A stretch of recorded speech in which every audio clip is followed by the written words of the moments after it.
The following is a presentation of the Pro Wrestling Report, TV and radio. Informative, entertaining, and real since 1998.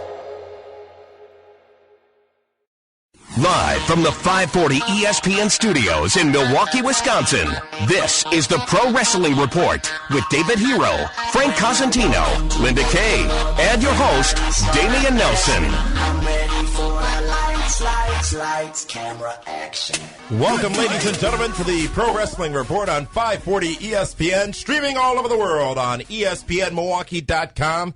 Damian Nelson here along with the lovely Miss October 2012, Linda Kay, David Octavius, the Tiberius, the once wrestled on a mattress Hall of Famer, and the Cos, Frank Cosentino, a full studio here tonight from downtown Milwaukee on Wednesday, August 24, 2011, a special Wednesday night edition of the Pro Wrestling Report on 540 ESPN. A lot to talk about tonight. A guest joining us in just about 30 minutes' time. Amazing Red joins us for the very first time here in this program, and his first interview domestically since leaving TNA Wrestling earlier this month. We'll be talking to Amazing Red in just a few minutes. We're going to be talking to you as well when we enter the phone zone. You can join the conversation by calling us at 414-276-ESPN, 414-276-3776, or all over the world at 1-800-990-ESPN, 1-800-990-3776. A big week for the Pro Wrestling Report. Prime time tomorrow night. Will you stop fiddling with your microphone? You know what? It keeps falling. I'm sorry. Tomorrow night, prime time after Impact Wrestling. Major announcement as it pertains to the Pro Wrestling Report happening there. And it is a game changer, not to use that overused term from another wrestling company, but you certainly want to tune in tomorrow. And David Hero, no, this is not your stupid little announcement you've been teasing about for weeks. I promise. It's about PWR. Well, yeah, but I promised I would address the rumors and the accusations. You just keep, whatever, man. It's fine. I get it. Speaking of rumors and accusations, there's no other way to lead off this program than the controversy surrounding the Hardys, specifically Matt Hardy, who has seen himself in an automobile accident and arrested and now hospitalized later on, all in 1 week's time. Things not so good for Matt Hardy right now. While we're going to go in more depth on this issue tomorrow night on Prime Time, we definitely want to hear what you have to say. And you can do so in the chat room, which is going right now via our Facebook page. You can go ahead and find the link there and join the conversation all night long in the chat room right here from the Pro Wrestling Report. So, as we said, Matt Hardy arrested for driving while intoxicated, operating a vehicle while intoxicated. He crashed his vehicle into a tree. If you've seen the mugshot, you know Matt Hardy doesn't look so good, but keep in mind he had just been in a car accident. And Matt Hardy has had some things to say since this accident and this arrest, not conviction, this arrest, such as the blood he felt during the accident was almost angelic. He feels that he could have felt like he was feeling the vices leave his body. And no matter what, if those vices did leave his body, if that blood was angelic, TNA Wrestling parted ways with Matt Hardy just 2 days before they welcome back Jeff Hardy, who has his own situation to deal with. So let's take it around the room. We'll start with you, Kaz. Matt Hardy has been vocal, outspoken. He's been on this program. We've spoken to him many a time before. An unfortunate situation, of course. But, Frank, what's your take on this and its impact on not only Matt Hardy, but maybe even Impact Wrestling, TNA Wrestling, or the wrestling business overall? I think the most important is it impacts him. It's a strange and sad situation, and there are probably more details that we don't know about, but it's pretty obvious this gentleman needs some help. He's obviously a very talented guy, talented wrestler, but there's something there that he just needs help with, and hopefully he gets that soon. And that it's really just an unfortunate situation because we've had an opportunity to interview him and meet him, and seemed like a great guy. As far as the wrestling part of it goes, Yeah, he's a part. He was part of an organization, and you're part of that family, and that's important. And TNA had to make a decision, which they probably didn't want to have to make, but had no choice. I think bottom line is he just needs some help, and hopefully he gets it soon. If they had no choice, why did they choose to keep several other talents who have got not only DUIs but arrested, including Jeff Hardy, who they brought back shortly after he had been arrested? One comment in our chat room right now from username Rainier911, you got to admit it, sounds hypocritical considering how many of TNA's employees had a DUI and did not get fired. David Hero, what was very interesting in this whole scenario was the timing of everything that happened. The accident, the arrest, the release, and the reintroduction of Jeff Hardy, which is happening tomorrow night at a live TNA event. The whole Matt Hardy thing is just really super bizarre. You know what? Obviously, TNA has to do what's right for them. Who knows what has led up to his suspension? Maybe he was on probation with the company, and they said, you screw up one more time and you're gone. But the fact of the matter is, you know what? Matt Hardy, he needs help. Mm-hmm. The same way his brother needed help after Victory Road, right? Damian Nelson? Yeah. So, you know what? And I've talked about this before. I'm not defending Matt Hardy. What he did was stupid and was wrong. And you know what? It could have ended badly 101 different ways from Sunday. Okay? Fortunately, the only one that truly got hurt was Matt. He's the guy that, got the ticket, got banged up, got bruised up. Let's just hope, for the guy's sake, that he gets help, that he gets healthy, and that he can get his life. Forget about his wrestling career. Let's just hope he gets his life back on track. Because like I said, you know what? The IWC may hate him. They may love him. They may rip him. They may think he's stupid or whatnot. Matt Hardy, since he left the WWE, has done nothing but keep his name in the IWC nonstop. With his YouTube channels, with his rants, everything he's done, he has succeeded. He was Charlie Sheen before Charlie Sheen. You know what I mean? With all the. I'm not sure that's any kind of compliment. But look at how Charlie Sheen kept himself so relevant. Mm-hmm. Okay, and that's what Matt Hardy did. At the end of the day, Matt Hardy, like I said, is still someone's son, brother, uncle, nephew, boyfriend, whatever. He's still a human being. He's still a person. So for all the hate out there for Matt Hardy, you know what? Fine. Hate him all you want, but just hope he gets better. Right. And you know what? Who cares if he's had 1 chance, 10 chances, or 100 chances? He's still alive. He still has an opportunity to get better. Was TNA wrong? Absolutely. You know what? They're not wrong. I have no problem with them releasing or firing Matt Hardy from his contract, but they could have waited until the day or two after. All they did was just throw more gas on the fire that, like I said, put it this way, they didn't wipe the ink off the thumbprints before they fired him. You know what I mean? And I think they did it for obvious reasons. They don't want to deal with it. And they can easily deflect you know what it is TNA, they don't know how to run certain aspects of their company. Right. I mean, truly, what good... I thought we did this rant last week. Well, listen, this is what the people want to hear. They want to hear a rant, okay? Here's the thing. What difference does it make if you fire them on a Sunday or a Monday morning? There's no difference, okay? They could have waited a little bit longer. They could have. And really, it's good business practice. You don't fire somebody on the weekend. You just don't do that. Right. Or on the day off. Yeah. Friday? Yeah. You don't fire somebody on a Friday, Saturday, or Sunday. You do it Monday through Thursday. Matt Hardy today, just this evening actually, word got out that he had been hospitalized today. Details are sketchy at this time, but he apparently took a fall in his home and has been hospitalized as a result, which is a bit suspicious, just to be honest.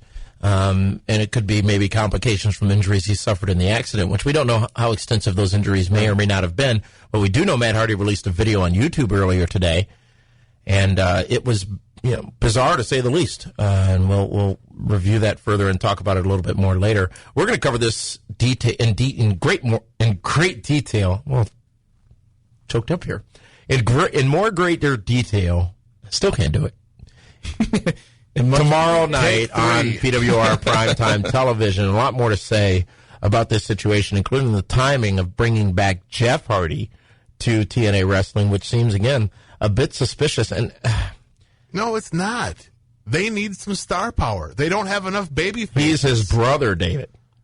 Listen, he has legal bills, okay? I'm sure they're adding up. Come on. You know what, Damien? In this wrestling business, it's all about getting paid. It's about making as much money as you can because in a your short shelf amount of life, time, right. a Twinkie has a longer shelf life than a pro wrestler. Okay? Twinkies last forever. That's what I'm saying. Cockroaches, too. Sure. We're taking your phone calls. The number 414-276-ESPN, 1-800-990-ESPN as well. We're also on Twitter and Facebook, Linda. You can follow us on Twitter at twitter.com/PWR Show. And, of course, on Facebook, facebook.com/Pro Wrestling Report. And tonight on Facebook, the theme of themes is WCW. Which, for those of you who may not be familiar with that defunct wrestling organization that went out of business in 2001, several great themes, of course, can be submitted on our Facebook page only, to get those submitted for air tonight. Linda, you got any good ones yet? Don't spoil it. But, I won't. There's been a lot since we posted this, including the one I wanted to hear. Ooh! Yeah. Are you going to be dancing? Oh, yeah. Are you going to bob your head like, yeah? Yeah. Actually, I'll get out of my seat. That's how rumors start. Do some moves. So. Do you follow Justin Bieber on Twitter? No, I do not. Baby. Oh. You follow this him. is great. It's like I hear cats in the alleyway singing. Really? You two? It's a wrestling show. Come on. Stay focused. Didn't you remember the stories about him singing the national anthem at WrestleMania? It didn't happen. Oh. 414-276-ESPN, 800-990-ESPN. We'll get to your calls in just a minute. Still to come on this program, we're going to be talking to Amazing Red in just a few minutes. Talk to him about his time in TNA Wrestling and really a career that I'm not sure many of you realize how extensive it is. Amazing Red will have a lot to say, of course, right here on this very program at the bottom of the hour. We're also going to talk about SmackDown going live next Tuesday night and what that could mean for the future of the program and the network in which it airs, Sci-Fi. WWE broadcaster leaves for ESPN following the footsteps of the coach, and also a big talent in WWE, Rey Mysterio, out for the foreseeable future. We'll talk about what that means to the company, along with all the other goings-on in professional wrestling right now. Let's take a time out. When we come back, we'll go to our callers in Michigan and Louisiana. This is the award-winning Pro Wrestling Report on 540 ESPN and ESPNMilwaukee.com. The Pro Wrestling Report. Informative, entertaining, and real since 1998. But you already knew that. 540 ESPN.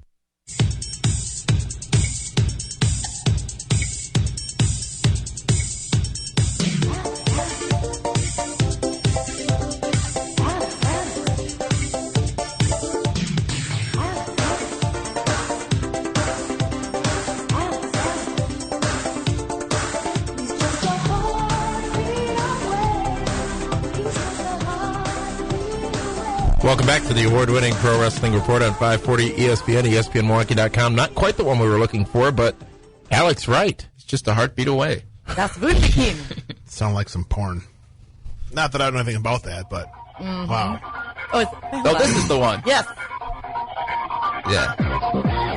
There she goes. Yeah. Go, Linda. Go, Linda. Go, Linda. You know what? That right there is the only redeeming quality about this entire song. You know you used to mark out for Das Wunderkind. You know what's great? We got who picked this? Milos Milosanovic. This is the first one, the first post. Milos. That was my first choice, too. Sipping on the Schlevo or something over there? Whoa, hey. Schlevo. I'm not multicultural. I guess not. It's in the Minority Report. You should read it sometime. It was a good movie. It was a Read it. fantastic movie. That's why they make movies. All right, don't get hot. Did you finish that last Harry Potter book, Dave? No, but I You've saw got the all movie. 42 of them, don't you? Absolutely. Autographed by Harry Potter. That's probably not possible. You don't think so? That woman, J.R. No, J.K. it was who's that little hobbit-looking guy? That was Harry Potter. With My Precious? Yeah, he signed them all. Wrong guy. Let's go to the phones. And And you can join the conversation, 414-276-ESPN, 1-800-990-ESPN. Let's go to David out in Michigan. David, you're live. Hey, how's it going, guys and ladies? Tremendous. Good. I was watching some old WCW today, and I was thinking, like, man, we really had it good back then. I'm 28 years old, and I remember the 90s Attitude Era / I was watching the Takeover, Hall and Nash, and just remember how The Outsiders. How we were all thinking it was a WE invasion to WCW. Yeah, those were definitely good times in wrestling. Yeah, now, like, the fans now who are just a few years or maybe 5 or 6 or years in they really missed out on, like, they can watch the DVDs, but nothing was like going to school the next day and talking about, you see Kevin Nash and Scott Hall betrayed Kevin Nash, and that was a big moment in wrestling, I believe. Like, for a fan anyway, because it was so more real back, seemed more real back then, realistic. Yeah, you know, it's interesting, and thank you very much for that call, David. Today, I got this itch to watch. They have cream tonight, you know. Ric Flair, back when the Horsemen reunited back in '98, when he went off on Bischoff. They were in North Carolina, South Carolina, some Carolina, and just those are just, think about the last 10 years. Are there moments that you just randomly get this YouTube feeling for and go back and watch in the last 10 years? Absolutely. Really? I spend afternoons. Okay, yours would be John Cena doing this, that, or the other thing. You're a Cena fan. I am. You're proud of that. You said he was the G word once. I can't repeat it. I signed it. Googly Moogly? In the last 10 years, what's that clip? I always go back to 98, 99, maybe, before that, generally not after it, but I can't think of any In of the those. last 10, it was... 10? Bischoff coming back was in... 03? Yeah, well, no one saw that coming. Yeah, that's a good one. For me, it was favorite- Hogan and Rock stuff. That was... Okay. Yeah. If you're talking Attitude Era, absolutely. Or Mick Foley, Hell in the Cell. I'll watch that over. That was and over. 98. That's not in the last 10 years. Not I'll sure go if with- math is your strong No, suit. it's not. I'll It's go not. with DX impersonating the McMahons. That was more than 10 years ago. No, it wasn't. You're all proving my point. No, it wasn't. No, it wasn't. I have the best of Raw That's when H and Shawn Michaels. When they impersonate. Yeah. I'm sorry. I thought you thought DX impersonating You know what? We may not know NWO. math, but you don't listen. And you know what? Speaking of that, listen. The Outsiders, Kevin Nash, Big Sexy. He's going to be in town next Friday night at Showtime Sports Bar, hanging out with us, the PWR show crew. Why would Kevin Nash want to come to town to hang out with you? Well, he sent me a text and said he's going to be in the area, and he wanted to get together. So I'm like, well, hey, Nash equals cash, so let's get together at Showtime at 11400 West Silver Spring Drive or Road or whatever it is, next to Silk and Milwaukee Harley-Davidson. Big Sexy Kevin Nash will be there meeting and greeting and taking pictures and signing autographs. Go to pwrshow.com. Go to blizzardbrawl.com. It's going to be a great time. It's going to be Big Sexy. And you know what? Little Sexy, the super intern, Cal's going to be there also. That is actually in conjunction with that big announcement on primetime tomorrow night. And you know what? Actually, Linda had a marvelous idea. Our Facebook fans, those who have liked the show on Facebook, will get the preview of that announcement before primetime tomorrow night. Really? Absolutely. Oh, yeah. It pays to like. I like. Facebook.com/Pro Wrestling Report. Well, Linda Thank says you. it What is sounds that like Pitbull? You know that? I'm sorry? Nothing. Right. People I like. I wasn't listening. Well, So wait. So Kevin Nash is going to be here next Friday, September 2nd, September 2nd, 9 to 11. at Showtime Milwaukee. I'm saying it slow in case people are driving and they want to text their friends. Yeah, that's why you're saying it slow. Well, yeah, absolutely. It's going to be fantastic. More details tomorrow listen, night. Frank, Yes. do not wear your CM Punk shirt. No, that might not be a good idea. No, it's not going to score any cool points at all. No, I'd probably get kicked out of the place. Linda, you can wear whatever you want. It'll be I fine. will. You can Including- you can wear a Das Wunderking shirt and you'll be fine. Ah. You're German, Frank? Sounds like it. Auf Wiedersehen. 414-276-ESPN. You guys just wasted an entire segment. 414-276-ESPN or all over the world Only at got a 1-800. dozen. 1-800-990-ESPN, 1-800-990-3776. Let's get to a phone call. Dustin in Louisiana. You're live here on the Pro Wrestling Report. Hey, how y'all doing tonight? Spectacular. Tremendous. My question is, has Matt Hardy burned his bridges in WWE and TNA to ever come back and make a return? Ever come back again and make a return? Thank you for that call, Dustin. You know, in my opinion, I'm not sure you can burn a bridge in wrestling that will last for a lifetime. It'll be a few years. At least, yeah, in my opinion, at least 2 or 3 years. But I think he could come back at some point. You know, put it this way. If they can make money, they will do it. Right. They brought Sable back, okay? They have brought the Road Warriors back in the past. Bret Hart? Bret Hart, absolutely. Now, I'm not. Hold on, before anyone says that I just put Matt Hardy in the same class as the Road Warriors and Bret Hart. You did. No, I did not. Okay, but if they can make money with him, they will absolutely do it. Matt Hardy, if he gets himself cleaned up, he's an amazing talent, and he can go back and he can draw money again. What a great story! Put it this way: tell me it wouldn't be a great story for the E if they put Matt Hardy through their sponsored rehab, they program. get him cleaned up, they get him going in the right direction, and they bring him back on TV and say, "Look at what we've done." Because he's a young guy. How old is he? Mid-30s. He's got plenty of time in his life to turn the sucker around. But let's not forget, Matt Hardy, look at the matches he has put his body through. Yeah. Those TLC matches, those cage matches. I mean, that... I know the feeling. Oh, you're going to know the feeling at Blizzard Brawl. When you I haven't accepted. Believe me, I've already talked to Legal. They think it's a great idea. It's great for buy rates. It's great for ticket sales. Yeah. Doesn't help me none. It's not about you. It's about what we want. The fans. Yeah, you know, on the Facebook page, let's see how many people want to see Damien hook up with Chris Masters. In a wrestling match. Not date, but, you know, to wrestle each other. That'd be awkward. And that is definitely how rumors start. There you go. Put a poll on here again. Another 50-50. Oh, you're bringing that up. No, just that she mentioned poll. So, and then 50-50. It was like a lottery? A raffle ticket? Yeah. Yeah. You said if Matt Hardy gets himself cleaned up. You're making some assumptions over there, David. No, I'm hoping. I think that would be great. So. I mean, who? Well, no, the story. assumption being that he's got something to get cleaned up from. Absolutely, he does.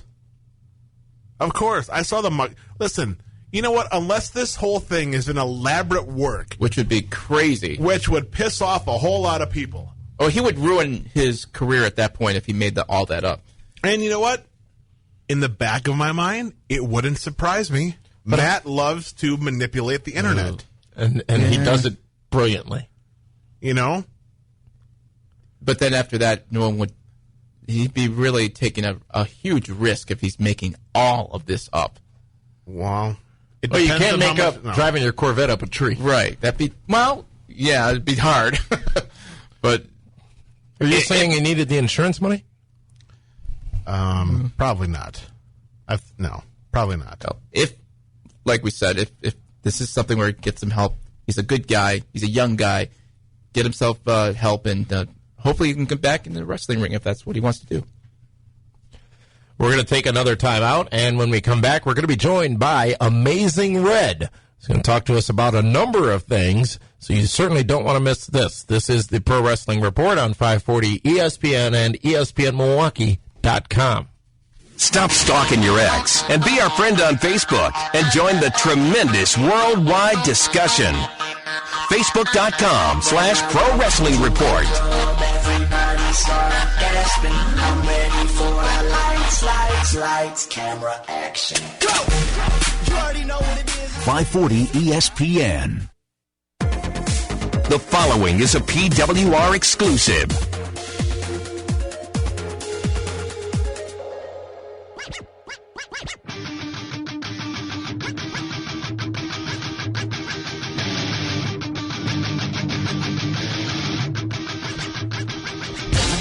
Welcome back to the Pro Wrestling Report here on 540 ESPN, ESPNMilwaukee.com. It's a special Wednesday night show on August 24th.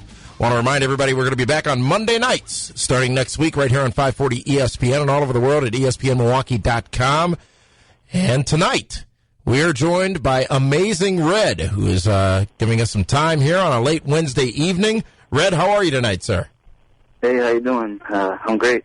Absolutely tremendous to hear from you, along with David Hero and Linda Kay. This is Damian Nelson with Amazing Red here on the Pro Wrestling Report on 540 ESPN. Well, obviously the big news coming from you this past couple of weeks ago, rather, was your departure from TNA Wrestling, and it's a story that a lot of people have asked us about, and they want to hear the story behind it. So why don't you share with the world right now listening what led to your departure from TNA Wrestling on August 4th? Okay, I'm going to try to summarize it to the best of my knowledge. But I've been with TNA since 2002, and it was just me and my friends from the X Division, a.k.a. the Young Bucks, Jay Lethal, Shelly, Saban, Spanky, Brian Kedrick, I mean. We would talk amongst each other because we had our own little clique in the locker rooms, and we felt like we wasn't getting used like how we should, and so we had conversations amongst each other about, we were going to come up to the office and ask for, changes, kind of like if you give us the ball around with it kind of thing. And we always would get, we're going to work out with you guys, we're going to rebuild the X Division, and when it comes down to it, either use us for a little while and then forget about us, or some of us just stay home, not getting paid or not getting TV time, and they end up bringing more talent. And I understand that they have a lot of people on the roster. I understand it's kind of hard, I guess, throwing in X Division matches on top of every other storyline and other matches they have.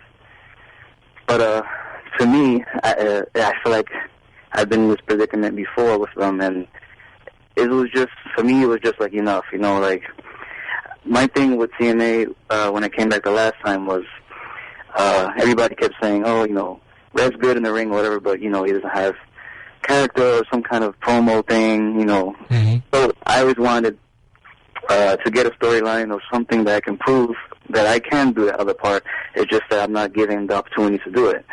And one of the things I'm talking about is when they gave me Down West.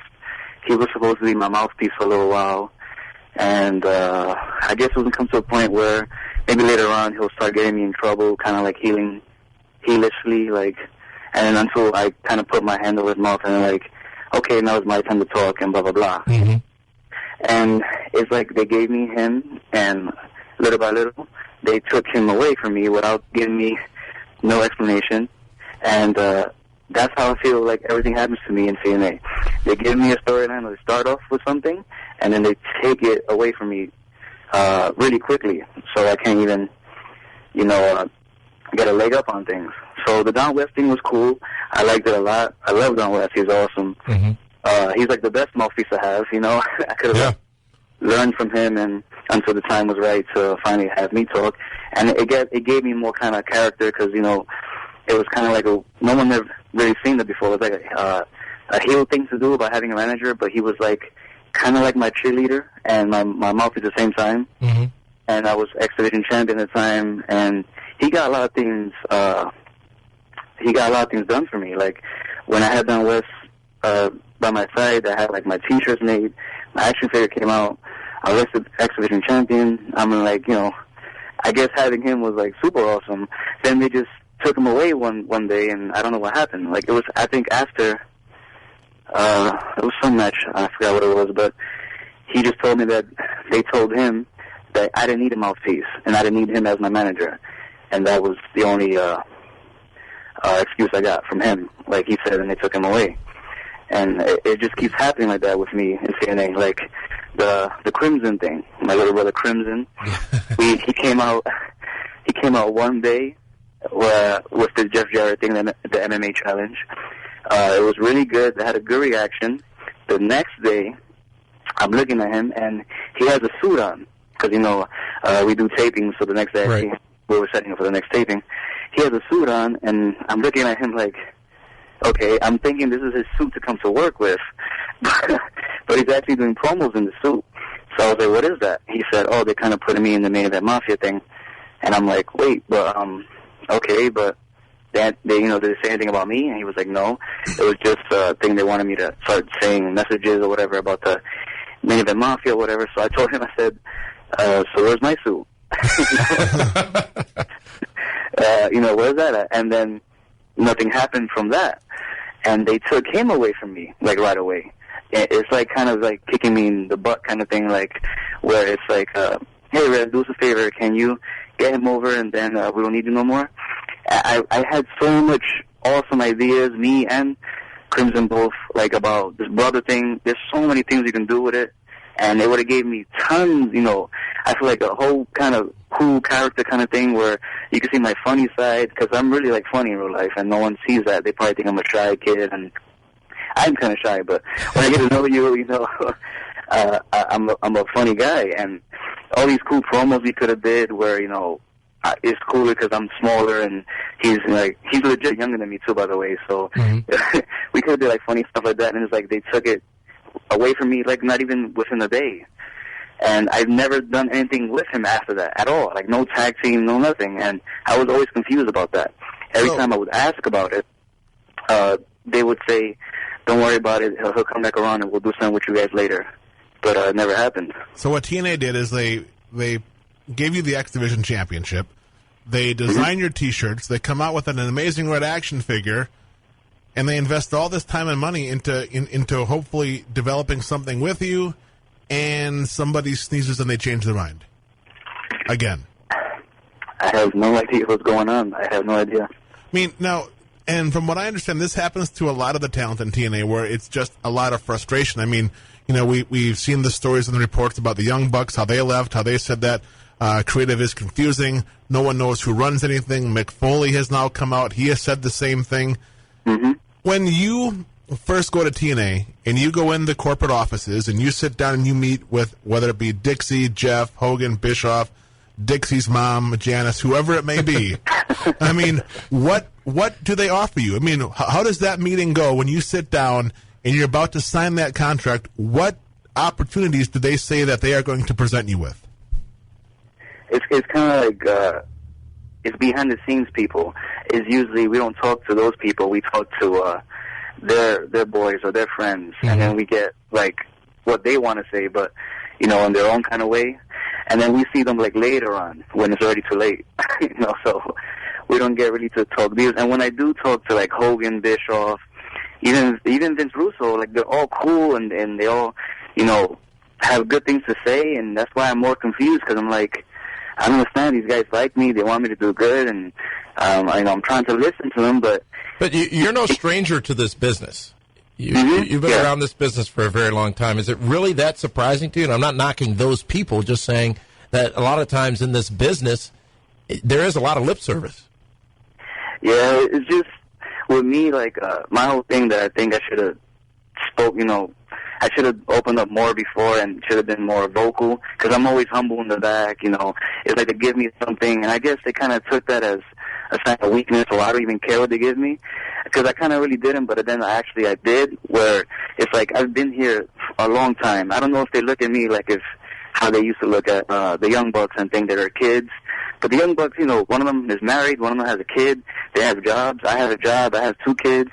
And I'm old in this business. Like, I feel, like, been wrestling with 12, 13 years. So it's just like, I guess they saw me as trying to be humble. And it's like, well, whatever we give him, he'll do it anyway. And, he won't have no questions about it. Which is kind of what I did, but I wish I could have took that back and been more vocal and opened my mouth more. And it's just, the thing that gets me crazy is that fans are not stupid, like, they just saw me come out with my brother. And the next week, you have him talking about Main Event Mafia stuff. Everybody knows that he only came out because I called him out to take on Jeff Jarrett. Right. It completely went after, like, it was a different story the next week. Different story. He's talking about Main Event Mafia stuff to different people, and it's like, not even a mention of me. You know what I mean? Like, here and there he'll mention me, but it disappeared quickly. Then, another thing, too, the Sangriento character. I felt like You want me to start talking about that, or you have another question for the later content? No. Believe me, I for me, am curious as to how you guys got to the Sangrietta character. That was rather interesting when I saw that pop up on TV. Let me give you guys the quick rundown of that. I always wanted to do a mask character gimmick. I love wrestling for the mask, with mask stuff.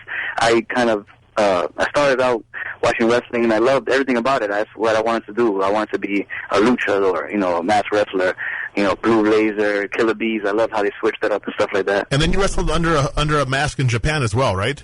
Yeah. Okay. Yeah, they had me first as Fuego Guerrero, which is for MLW. Mm-hmm. And then All Japan picked me up with a couple of different gimmicks with masks and stuff like that, Mysterio Red and all that. And so I always wanted to do that. So I pitched it a couple of times in TNA, and then Bischoff and Hogan came, and Bischoff came up to me after one of my matches and said, "You're like a superhero. You need to have a mask. Have you ever thought about doing that?" And I said, "Yeah, that's one of the things I wanted to do here." So he said, "Okay, we'll talk to you about that, and we'll get that rolling soon." Then we kept talking about it little by little, but not as much. Because if I'm going to do a mask character, I wanted to obviously put my input on it. I wanted to have sort of my design, and I wanted to have a story with it. I don't want to just come out and it's like, oh, look, a different guy, or is it red under the hood? I wanted to have a story with it. So I don't want to blame it on this, but it felt like this. As soon as Sin Cara comes out for WWE. Absolutely. That's what I was thinking when I saw you. Yeah.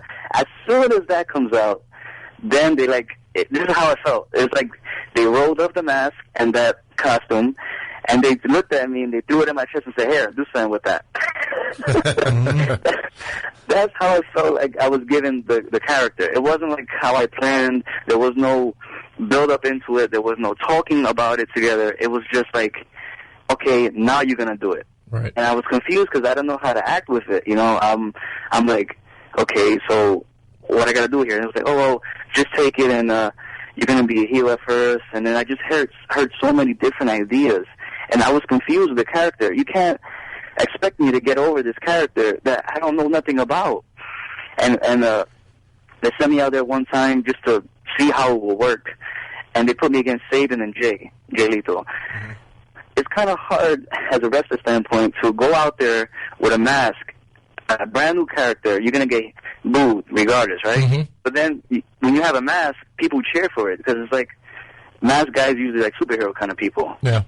Then you put me in there with Sabin and Jay Lethal, one of the two-time guys in X Division, and on top of that, mm-hmm.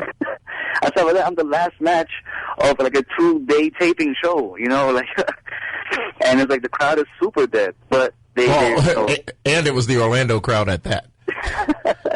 Yeah, a couple of them right away knew who I was, just by my movements and stuff. But it's just so hard, the way they just did that to me. And then from there, I figured, okay, maybe they were just testing it out. Maybe when they put me on TV, maybe they'll give it a backstory, and maybe they'll give me more input on it. And nothing happened. I went out the next 2 times where I wrestled Suicide on TV. The first one was that I wasn't supposed to be me. I was supposed to be somebody else. Mm-hmm. So they said, change all my moves. Don't do none of that stuff. Do different guy stuff.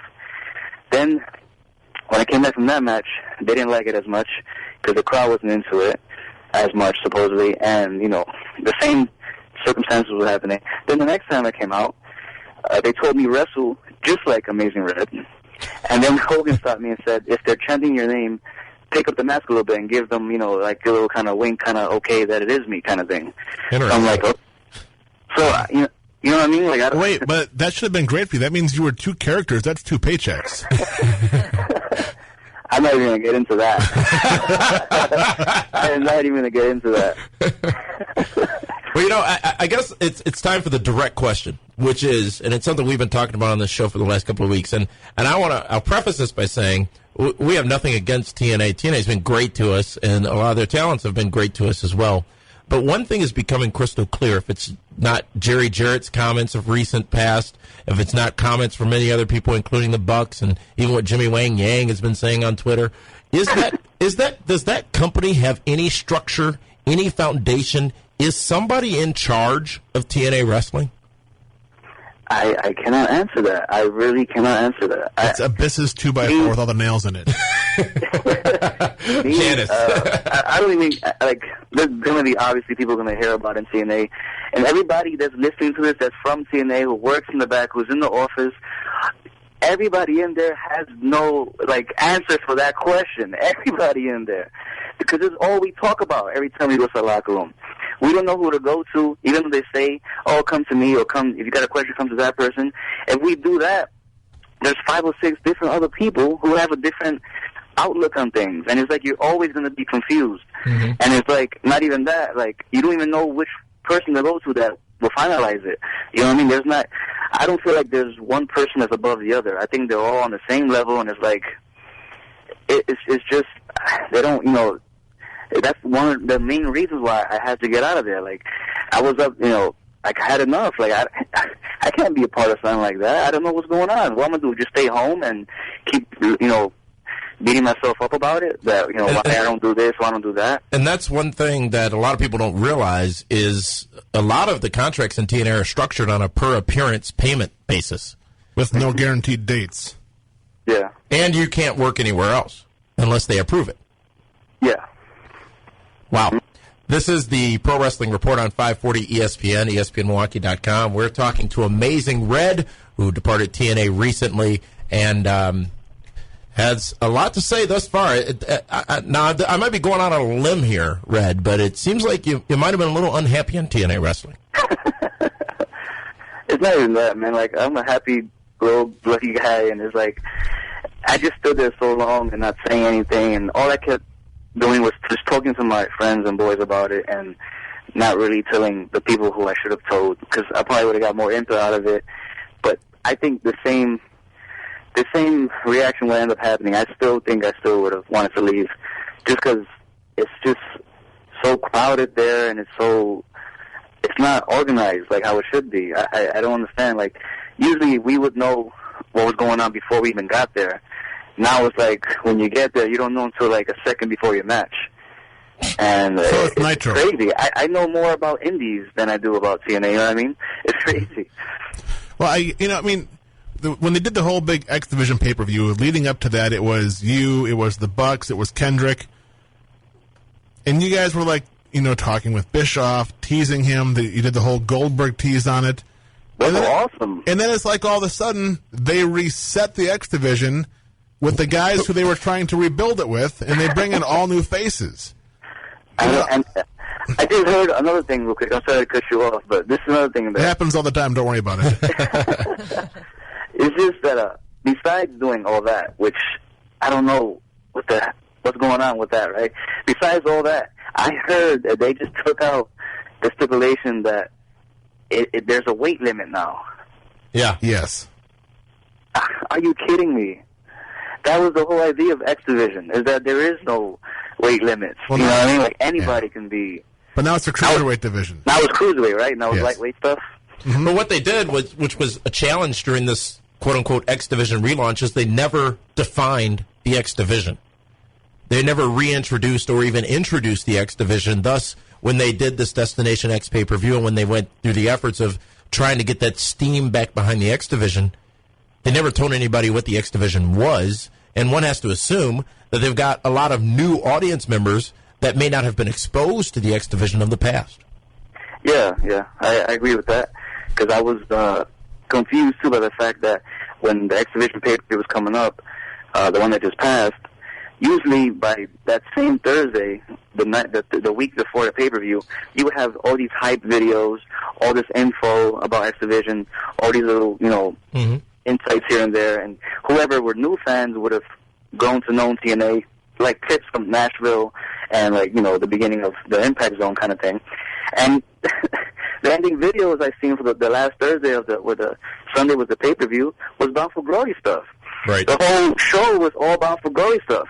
And Bound for Glory is not even till October or November, I think. But I understand they're doing the series, but come on, it's Sting versus Hogan. I mean, even you've got to be excited about that. He doesn't get me in trouble, man.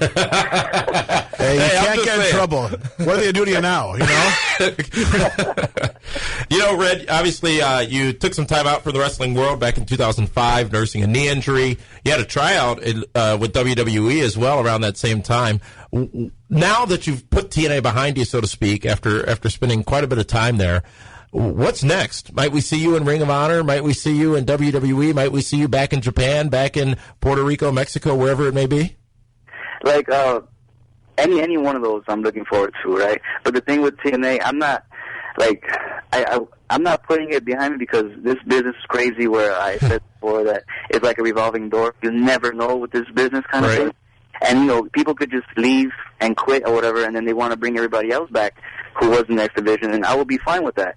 It's just that I'm not happy with a couple of things there, and it's like, I felt like I've been there long enough, just like AJ, to at least get the attention or, like, you know, at least people to believe in me. You know what I mean? Like how they gave me the belt and, you know, they gave me down west or whatever. Obviously someone believed in me to hold on that title and the X Division for a while. And people liked it. And I'm not saying to keep doing that, but it's like then they just threw me to the back. You know, I'm like one of the original guys. I just wanted a little more, you know, people to give a little more, like, I guess, love and stuff to me that, you know, I've been there and done some more stuff for those guys. Like, I still kill myself on a daily basis for them. Like, even the matches with Kid Cash and stuff back in the day and wrestling, like, 25 minutes with just these big guys destroying me, and it's just that I want a little more respect. That's about it. Yep. And, what? Okay. Hey, Red, what is the one thing, if you could go in and change one thing in TNA, and don't say it's get the place organized, what's the one thing that you think is holding that company back? Or what one person? Or what one office? Or what one anything? I don't think there's one. I think there's a couple of things. It's actually a lot of things. But if I were to say one thing, there's too many bosses. Too many. Do you think that the agents undermined each other? Of course, they always do. And do you think the booking is done because they're afraid of their jobs? That they're just trying to appease everybody? I mean, I would hate to be in Vince Russo's spot where he's got to keep Hulk Hogan happy, Kurt Angle happy, Jeff Jarrett happy, you know, AJ Styles happy, Ken Anderson happy, everybody, you know, Bubba Ray happy. It just seems like there's that creative is just trying to appease everybody instead of just saying, okay, we're going to go in this direction, and this is how it's going to be. I know that everybody's job in there is hard. Vince Russo's job, of course, is hard. Everybody in this job is hard, but I don't, like, common sense storylines, like, I don't know who's in creative or whatever besides Vince Russo or whatever, but it makes sense, man. Like, it's not that hard. And there was one time where somebody told us that, do your job and I'll do my job. Because people think that wrestlers, I guess, all we're good for is just to wrestle. But I you know, we've been the business long enough that we know storylines and we know obviously what people want, our fans want, because we do it for them. So I just want the people from creative or whatever just to make sense. That's it. Like, you cannot scratch a storyline out like that. The fans are not stupid. They're gonna not like your product, and they're gonna feel dumb watching it. Like, wait a second, didn't this guy just do this last week? And why is he? And that's what pisses them off. Weren't they brothers last week, and now they're not? Red, actually, we're going to try. If okay with you, we want to come back to another segment with you. We got to go to the Sports Center update right now. When we come back, more of this very insightful conversation with Amazing Red here on the Pro Wrestling Report on 540 ESPN and ESPNMilwaukee.com. And we're joined by Amazing Red. And, you know, I always like that theme song. Oh, yeah? It's got a catch to it. I can bob my head like yeah to it. I can dance in my seat to it. Amazing Red, thank you so much for the candid nature of this conversation that we've been having all night long. And just before we miss out on the opportunity, you're also on Twitter and Facebook and many other social media channels. Why don't you share with everybody how they can get a hold of you? Yeah, on Twitter, it's at AmazingRed1, at AmazingRed, and then the number 1. And then from there, you can just click on all my links from there. Like, I have my link to my Facebook, my YouTube page, and my wrestling school, which is House of Glory, HouseofGloryOnline.com. HouseofGloryOnline.com. And you run that wrestling school, and You know, one thing we've talked about here on this program for quite a while is the lack of the independent wrestling circuit in America today, which is really leading to the lack of talent available to a lot of organizations, TNA, WWE specifically, to just go out and pluck some of these people who are cultured and who have been in the business for a while from the independent circuit. Obviously, you've been all around, including Japan. You've been in Ring of Honor as well. Spent a lot of time in TNA. You've done a lot of wrestling over your time. But what is it that you focus on in this wrestling school with the talents, and what is it that you're leaving them with, or what is it your goal to leave them with to make them as successful as possible upon leaving?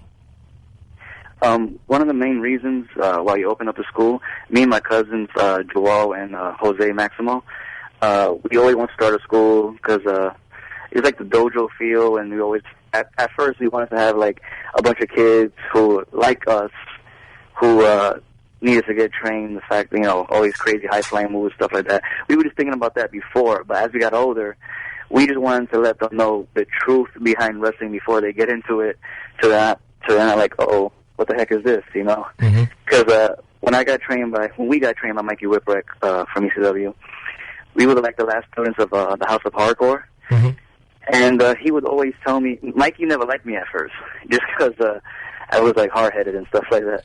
But he always told me, just watching, because I had matches before that and like little practice matches, he told me to calm it down, take your time, and you don't have to do all these crazy moves.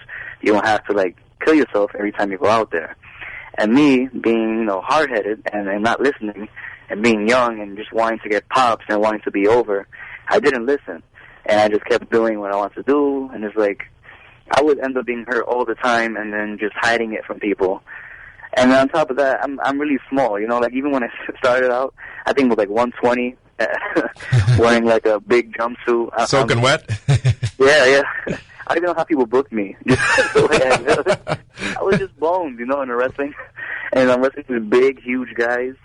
But I guess obviously they saw something in me.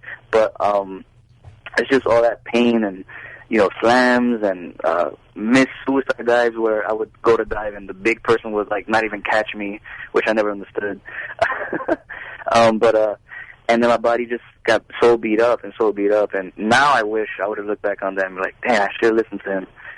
So we're trying to teach them early how it is, and there are new wrestlers now that they think that since you know how to flip or know how to do high spots, that's how you make it into the business. A lot of them just go straight into indies and not even get trained just by watching the stuff on TV.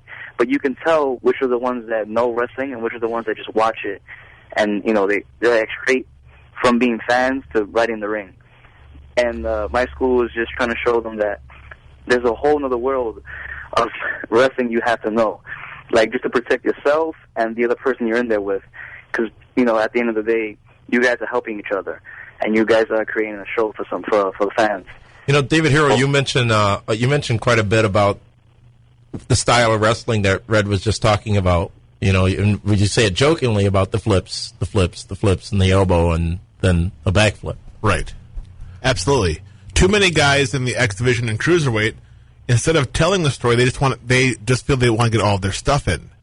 You know, and that starts on the indie circuit where, you know, I promote shows here in Milwaukee and I have certain guys on the events, and I'll say, okay, how are we going to get to the finish? And they tell me everything you would see at the Olympics as far as mounts and dismounts and everything else. I'm like, okay, great. And now explain that to me how it's going to make sense. And they can't do it. So, you know, a lot of schools, and you know, they don't even teach theory anymore. Because, you know, obviously it sounds like, you know, at your camp, it's different. And you try to teach them the fundamentals and how to get themselves over. And then you can throw in the extras. But, you know, if you look at the indies, everyone that sends a tape that says, hey, you know, can you put me on your shows? They do everything under the sun that you really, you know, yeah, it looks amazing, but how does that really going to make the product look good? Yeah, it's funny how, because we watch some of the highlight tapes that they give TNA, like some of the workers, and they always seem to put clips of highlights of their cool moves or whatever. But what we're looking for, well, not we're, but what I would be looking for if I was, you know, somebody I was watching, say, from CNA or whatever, is their footwork, is how they maneuver, how they work with the crowd, how, you know, how their character is, all that stuff first. Then your moves can come in. Moves are moves. And this is what, it took me a long time to get this, you know, like I was just obviously all about moves. I knew all my stuff from Mikey, but it's just, I wanted pops, and I wanted to be over, and all this stuff, and it's like, nobody, when I tried to do chain wrestling or even cool things that I knew, no one wants to see that. Like, sometimes the fans are really bloodthirsty, and they want to just see you kill yourself, or kind of like, you know, just do all these crazy moves and stuff, and that's how they like it. And what I did is that I went to what they like, and I made them tell me how to do my match, which I learned that it's different. I'm supposed to, you know, tell them how the match is supposed to be.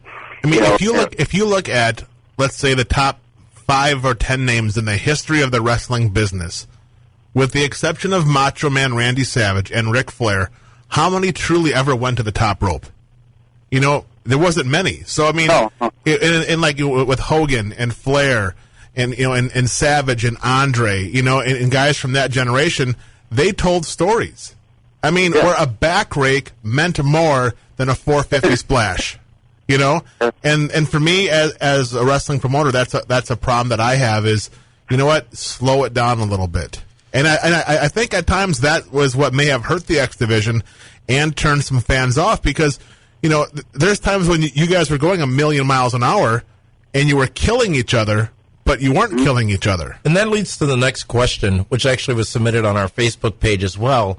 About that crowd in Orlando. One of the things TNA has challenges with is trying to get a rise out of that crowd in Orlando, who many of them didn't attend Universal thinking they were going to go see a wrestling show that night, and then they sit through a couple of hours of it, sometimes over multiple days. What's your take, and how did you feel about working in front of that audience who you knew, in general, wasn't familiar with the product that they were seeing?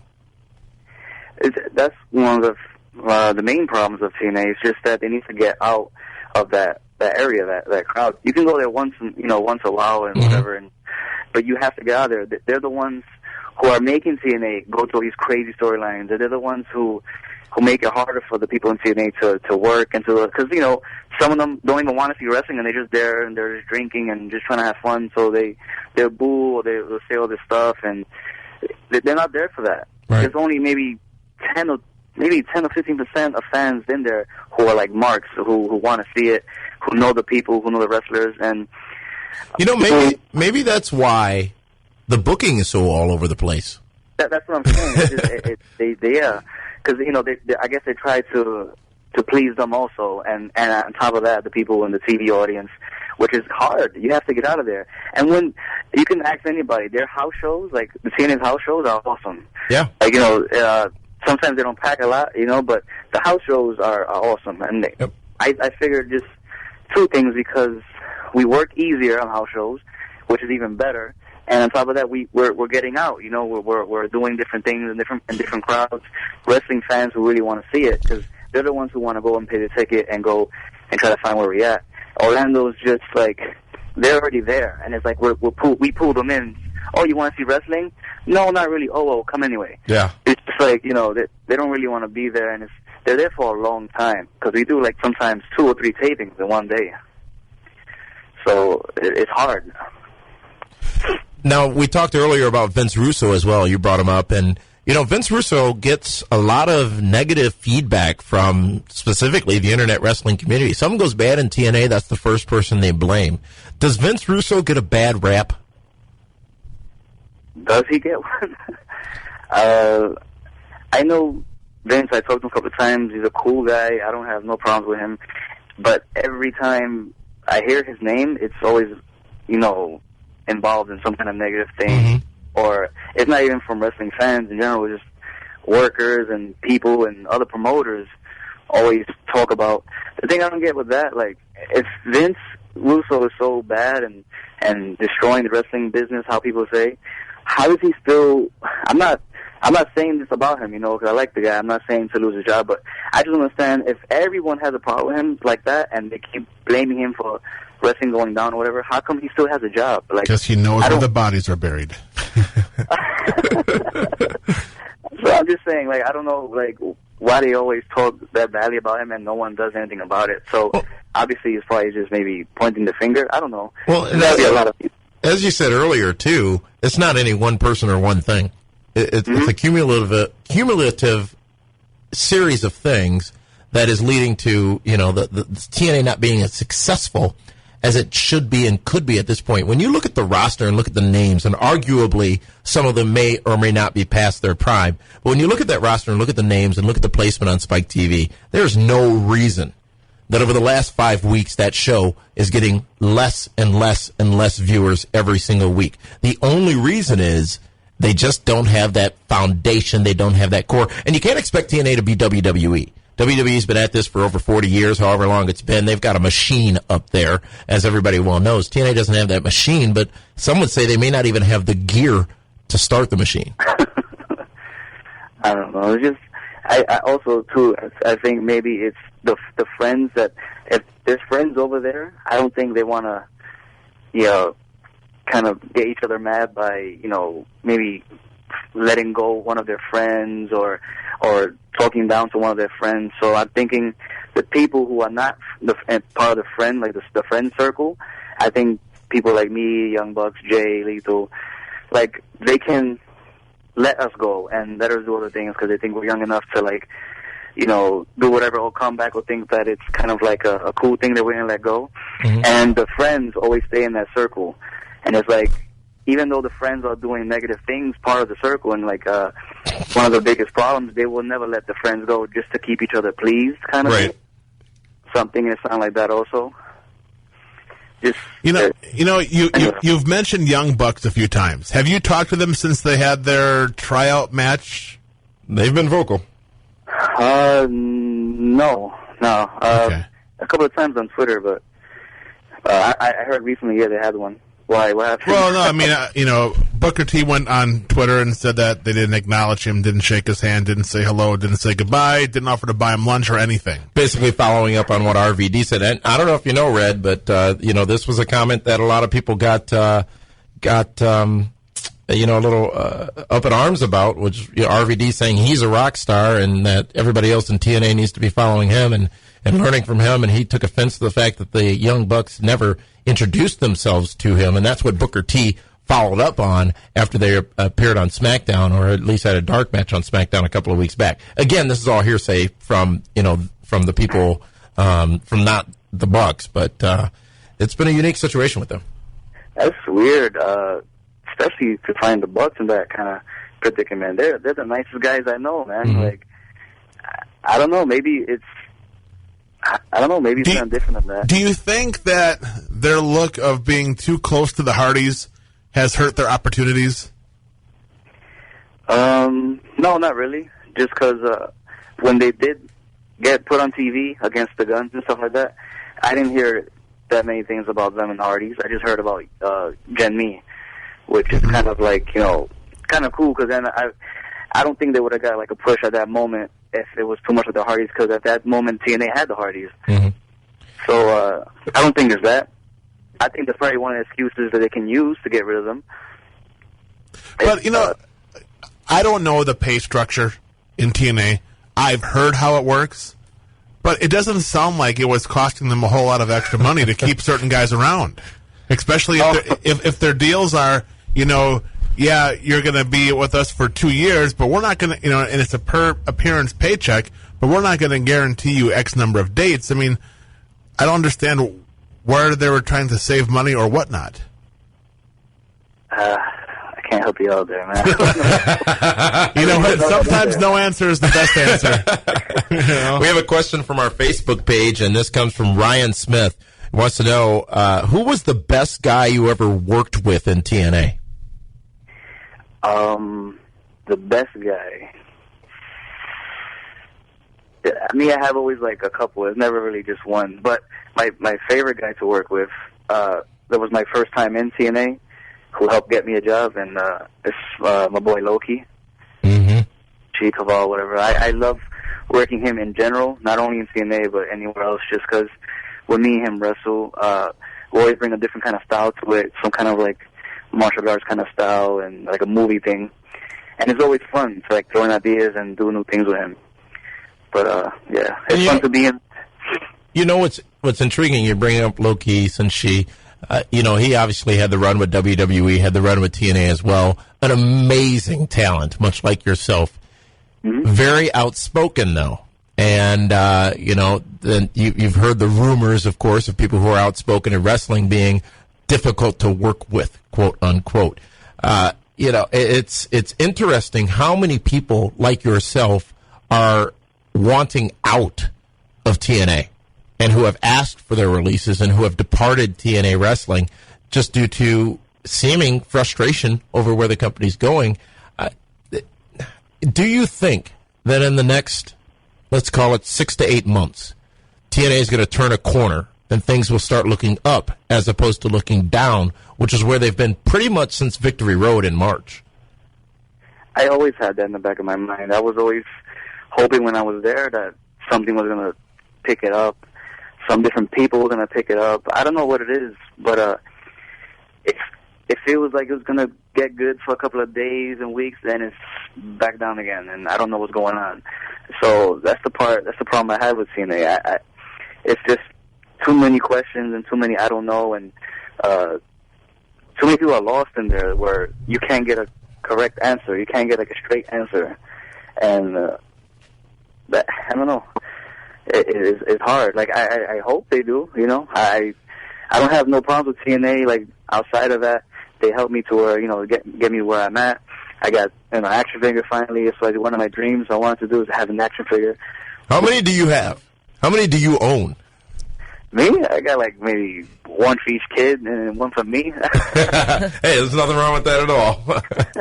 Amazing, Red. You know what? It's been a tremendous conversation with you. Would like to have you on again to continue talking about your time in wrestling, because we didn't really even touch on your Ring of Honor time, your time in Japan, and your time in Mexico as well. But it's very important everybody follows you on Twitter at AmazingRed1, and you can get all the information about Amazing Red's Wrestling School at houseofgloryonline.com, houseofgloryonline.com. And again, thank you so much. We look forward to talking to you again. Do you have any parting words for the audience listening tonight? I just want to thank all my fans for being with me and keeping up with me on Twitter and watching my little videos that I put out. And for all the fans asking what am I going to do next, whatever I do next is going to be with wrestling. So either if it's Japan or Ring of Honor or WWE, I'm going to do one of those. That's my goal. I love this wrestling business, and just keep following me, and I'll make you guys proud. Thank you so much, Amazing Red, for joining us here on the Pro Wrestling Report on 540 ESPN and ESPNMilwaukee.com. 540 ESPN.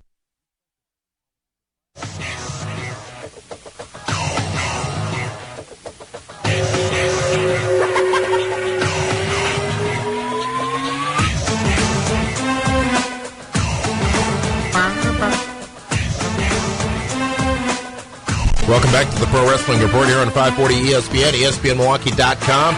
We're live on a Wednesday night, August 24, 2011.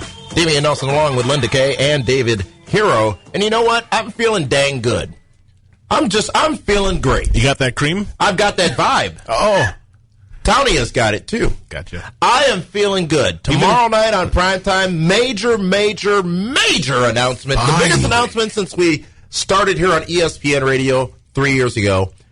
Huge news tomorrow night, and we got some special guests, very special guests, David Hero, joining us for that huge announcement. Names not to be released, but some major stars. Really? Joining us tomorrow night on primetime. Absolutely. I didn't get that run sheet yet. Nor did you get the plane ticket to go and get all this footage that me and the interns went and got, because your contract states you don't travel aside from WrestleMania and Bound for Glory.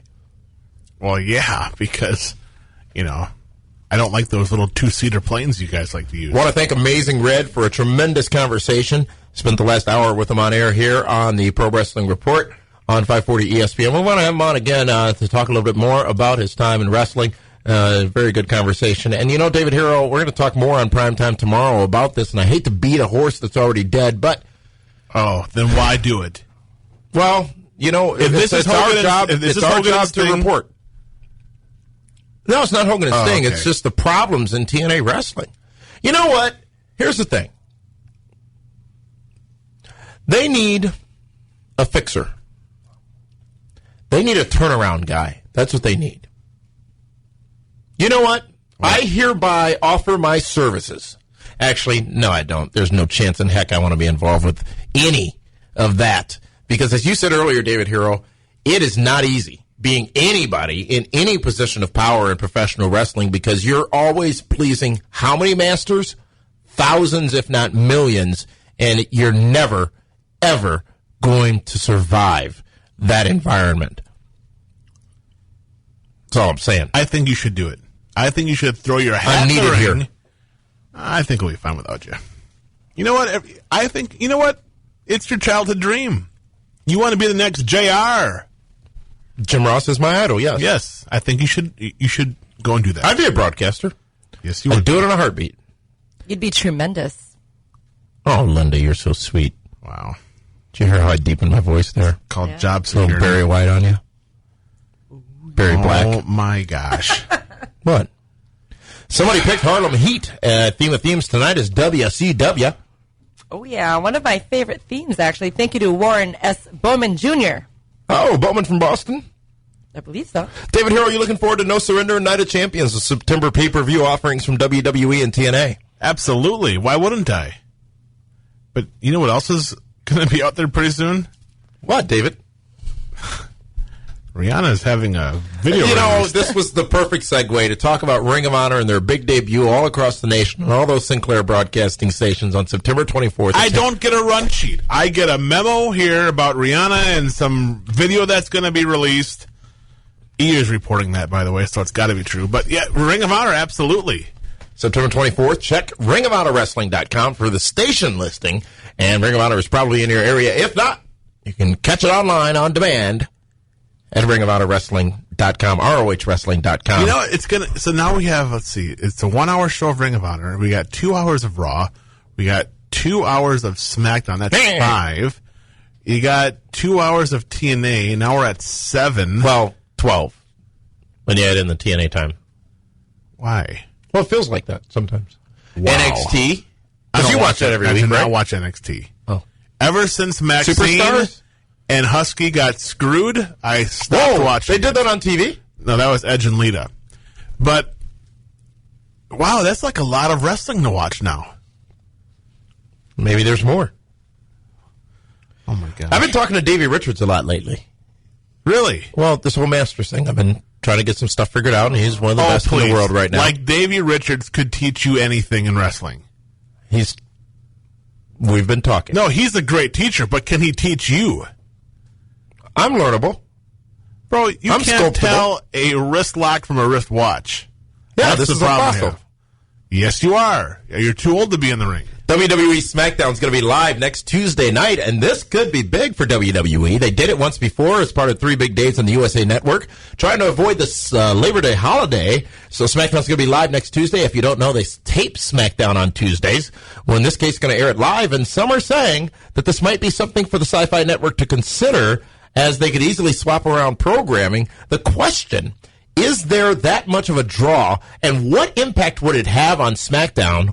Ouch.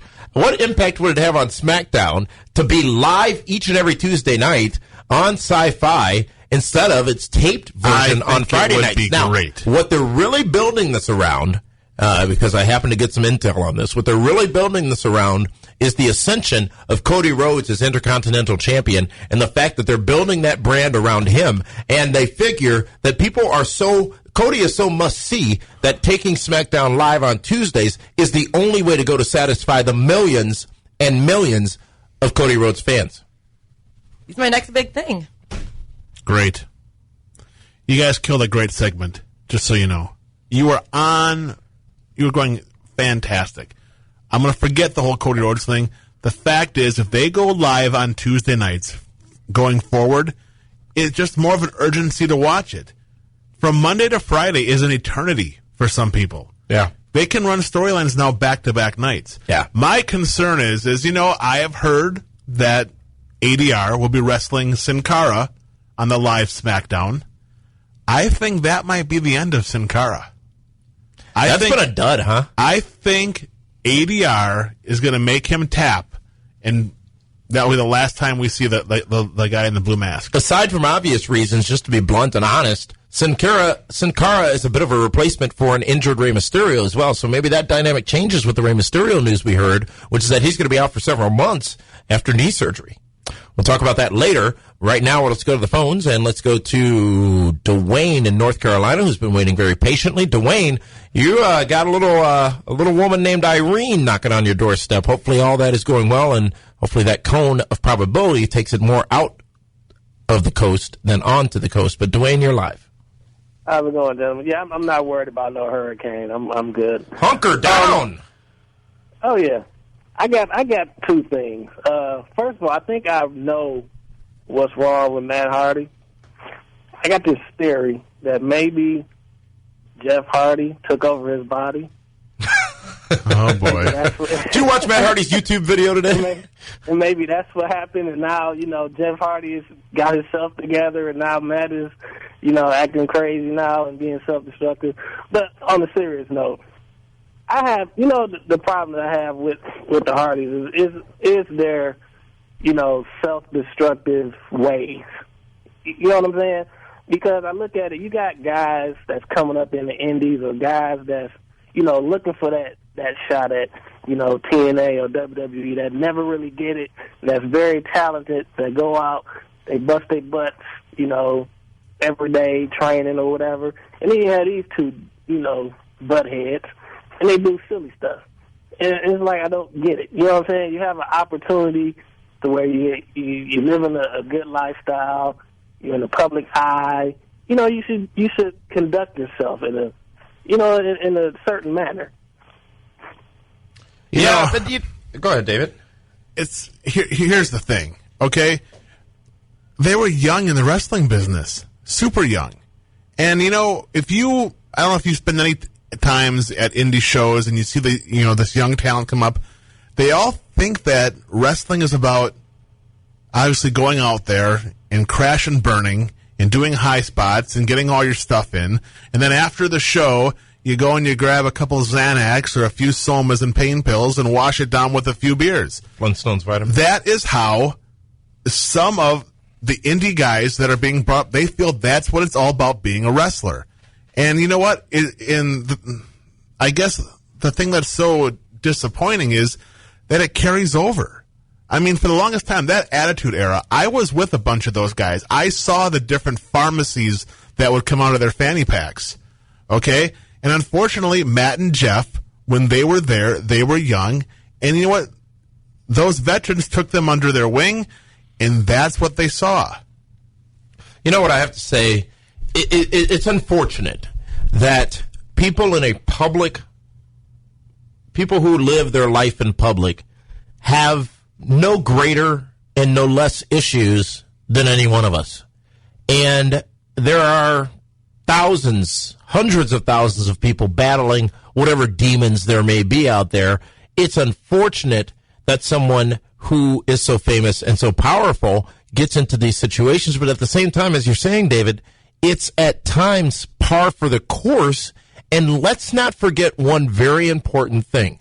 Sometimes it could be argued that these companies, these wrestling companies, put people into these positions. Let me explain.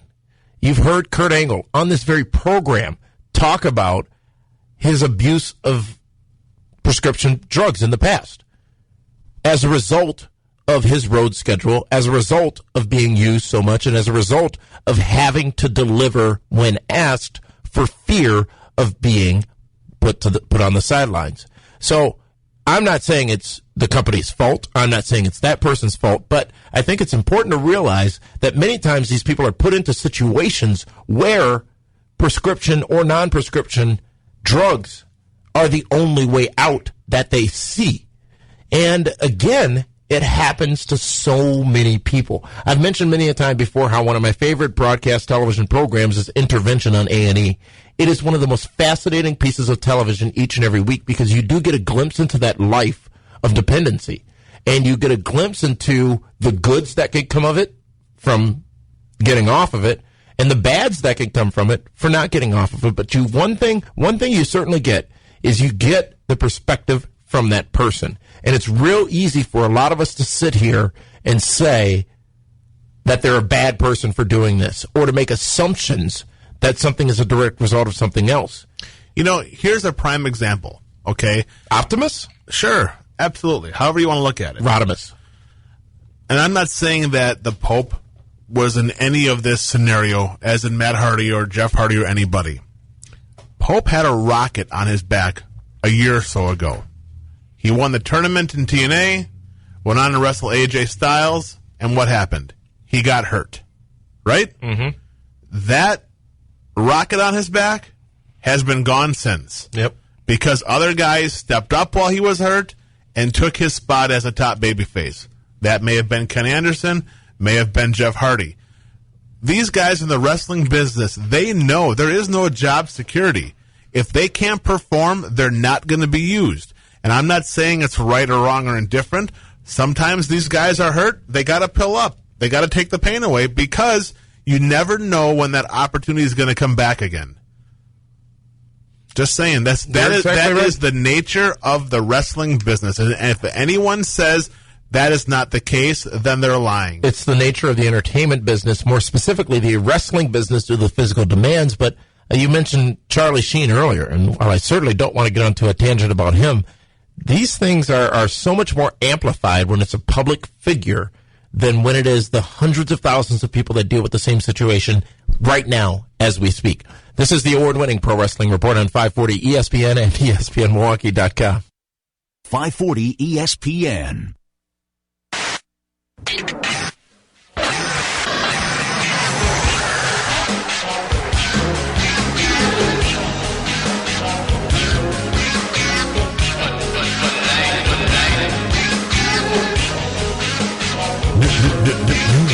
Welcome back to the Pro Wrestling Report here on 540 ESPN, ESPNMilwaukee.com. A little NWO action. No Wolfpack, no NWO.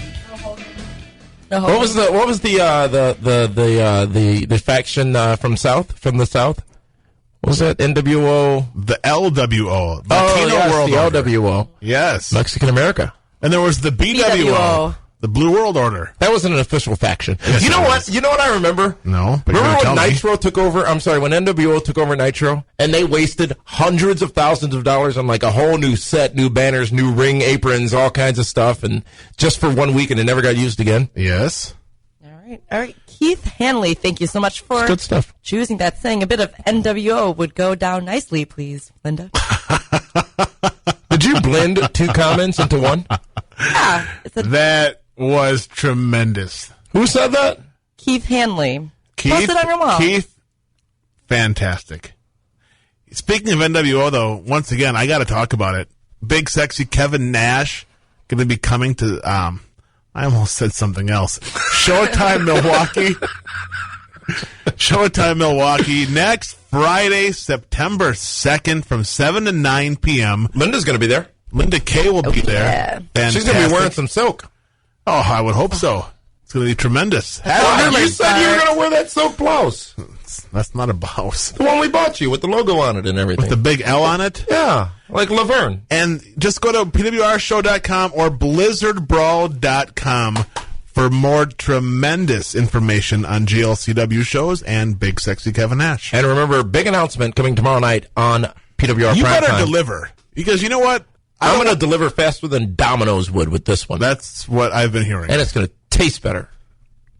I'm sure it will. You know what I love about ordering from there? They got that clock on the website. Tells you who made it, when it's made, when it went in the... Linda, on Facebook tomorrow, I understand you will be spoiling that big announcement tomorrow evening on our Facebook page. So anyone who likes our Facebook page will have exclusive early access to the information, some of the information that we're going to be releasing tomorrow night on primetime. Absolutely. Facebook.com/Pro Wrestling Report. Make sure to like our page, and you too. I like how you say like. Like our page. I like it. Come on. You too can get a sneak peek to that big announcement. Facebook tomorrow, primetime tomorrow after Impact Wrestling.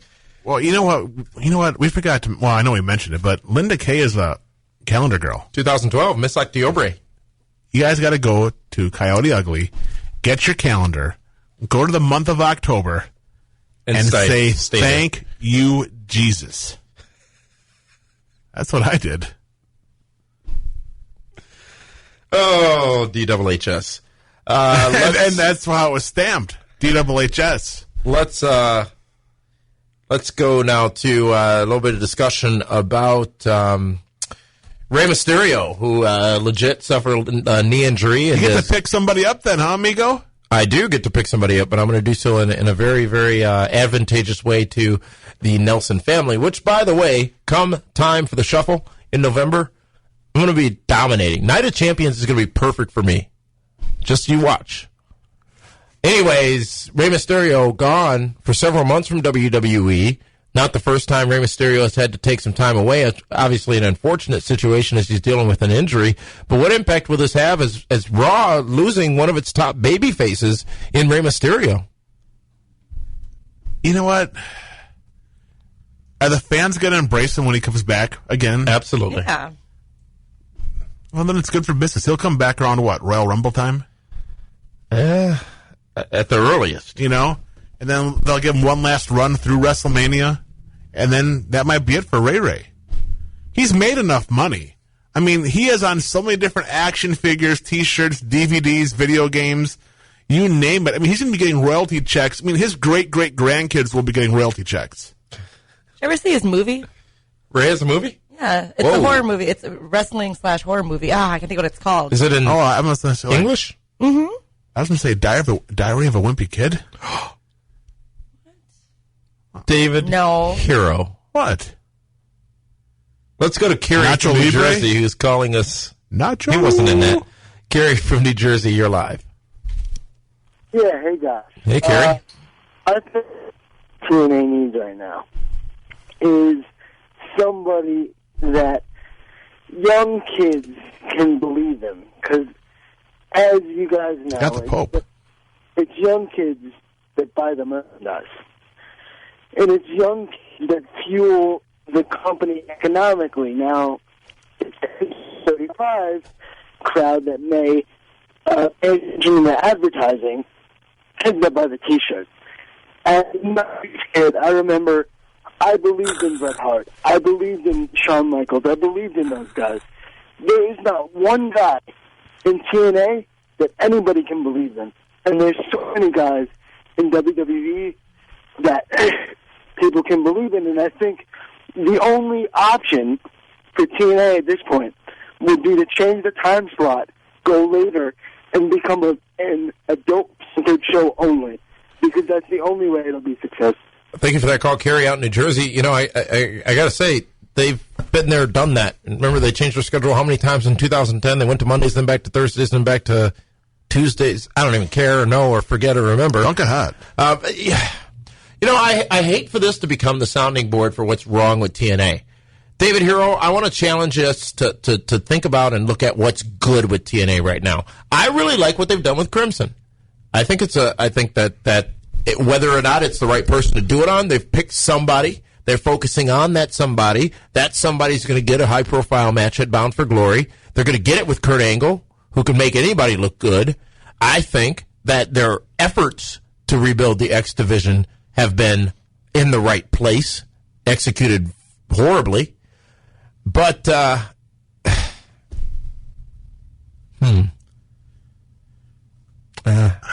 don't know what to tell you. That's where it stops. Mm-hmm. Oh, by the way, WrestleManiac, that Rey Mysterio movie. Layla, former WWE diva Layla, was in there too. What do you mean, former? Lay? She's still with the company. Not that Layla. It's okay, Linda. Not Lay Cool Layla. There was another Layla that she was was in the Diva Search. She was in the Diva Deal or No Search. Deal. Layla. Yeah, that Layla. Okay. Sorry for the confusion. Yeah, I was rather confused. Todd Grisham leaving WWE for ESPN following the footsteps of the coach. Todd Grisham, who had been broadcasting on Fox Sports covering soccer pretty much all the while he was in WWE. Really? Obviously, yes, indeed. Was the Could lead. you be on two further spectrums in the world? Was the lead announcer on SmackDown with good old JR, Jim Ross, for a number of months, if not years. and subsequently pulled from that role and then disappeared from television, occasionally popping up doing a backstage interview or whatnot. Todd Grisham he didn't really fit the mold of a WWE announcer, I guess. And yes, that really, he did. But that really is one of those positions within WWE, much like the referees, where their role... Bro Cephas, I'm going to stop you for a second. He's listening. That's not my name. I said Bro Cephas. Todd Grisham. Todd Pettingill. Petting Zoo? Who's the... Sean Mooney? Sean Mooney. He's got him by the tongue? They all look alike. It's all the same cookie-cutter announcer that they want to get. Right? Who auditions the announcers? Pat Patterson used to. That's how rumors start. But I'm just saying, there's a theme. This is just a reminder. This match is no disqualification. Remember Over the Edge 98, 96 rather, or 98? Everyone's going banana. Yeah. You know, what a great match that was. Dude Love versus Stone Cold Steve Austin with Vince McMahon as the referee. And if you look closely, ending, you see us all over the audience. That ending was just spectacular. And that Mecca Arena, U.S. Cellular Arena, whatever it's called now, the rafters were literally shaking. Well, it was an old almost building. Blown off of that building. Sable walked out that night. I remember walking over the Rolly up the ramp onto Highland Boulevard there. What a great... is that one out on DVD? No, it's only on VHS. Is that like a cassette tape? Like an 8-track? Yes, it's like, and I have to have a special player for that? actually have a copy of it, believe it or not. Do you really? Absolutely. Over the Edge 98? Yes, I do. That wasn't at the Bradley Center? I know it wasn't at the Bradley Center. I guarantee it was not at the Bradley Center. Yours truly got to pick out the ring girls for that show. Of course you did. I did. Oh, speaking of auditions, how'd that go? Oh, fantastic. I'm taking that couch out of your office. You can have it now. I'm done with it. Want to thank Amazing Red again for joining us here in this program. We've got some other guests lined up over the course of the next few weeks right here on 540 ESPN. Stay tuned to find out those names as they get booked, at least finally booked, on this program. David, I'm really excited about the next era in wrestling, which includes Ring of Honor coming to television here in Milwaukee. We were at the Ring of Honor wrestling show a couple of weeks back here in Chicago. They've announced that they're going to be in Louisville, I believe, on October 1st. For their Funny next thing taping. about that, I saw the OVW ring truck in Chicago, and Nightmare Danny Davis was there with Jim Cornette. Funny how Jim Cornette lives in Louisville, as well as Danny Davis. Could be very interesting how this all might come together. Absolutely interesting for sure. But you already knew that. Don't forget, I hate to say it, but if CM Punk can get 3 mentions on Raw, Kevin Nash will get 3 tonight. Kevin Nash next Friday, September 2nd. Showtime Milwaukee, right next to Milwaukee Harley and Silk and Joker's Comedy Club. Big Sexy will be there, signing autographs, taking pictures, and hanging out with the PWR show. Want to thank all of our callers tonight. Also want to thank you for your patience as we've moved around in the schedule for the last few weeks. But we're back on Monday nights starting next week. And remember, Labor Day, Monday night, big show. I will let everybody know the answer to the question that is burning in their heads. Will I or will I not accept the challenge, accept the Masterpiece Challenge, come Blizzard Brawl 7 on December 3rd here in Milwaukee? I'll answer that question on December the 3rd. I'm sorry, on September the 5th for December the 3rd. On our Facebook page, want to go ahead and head on over and like it so that you can be a part of the conversation that continues. I want to thank all of you that submitted your questions for Amazing Red, who is our guest tonight.